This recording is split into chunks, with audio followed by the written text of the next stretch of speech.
I think there is a bipartisan understanding that we have to fix our broken immigration system. The solutions may not be as obvious and as bipartisan, but regardless of party, I think there is a lot of goodwill in the Congress, in the Senate and the House, Democrats and Republicans, to try to deal with the issue of immigration. Whether or not we have a majority in the Senate and the House to do it in a way that works is another question, or at least it works from my perspective. That's a question. I actually think there is a majority, a bipartisan majority in the House and in the Senate to do immigration reform.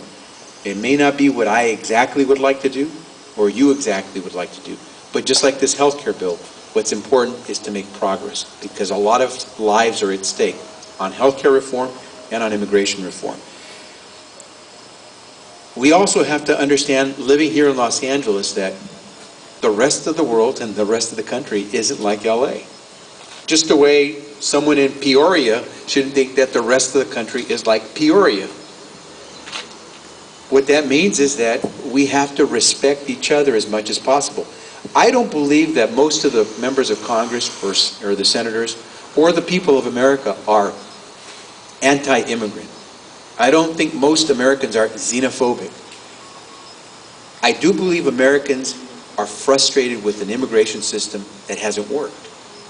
And I think we all have to agree that it hasn't worked. Otherwise, we wouldn't have 10 to 12 million people in this country surviving, working on a day-to-day basis without the ability to come out of the shadows. And so, if we try to deal with these issues from a very pragmatic, rational perspective, I think we assemble a bipartisan majority to get things done. Healthcare has made it very clear. We have to fix the broken immigration system. Because you talk to the healthcare providers, whether it's Clinica Romero or LA County USC Medical Center, or you can go to Idaho, you can go to Indiana, you can go to Alabama, you can go to Maine, and they will tell you the same thing, that if we don't deal with immigration, they're going to continue to be burdened by the need to provide health care to all people in the country, and knowing that a lot of people don't make a lot of money, it's impossible to believe that they will be able to pay the full health care bill.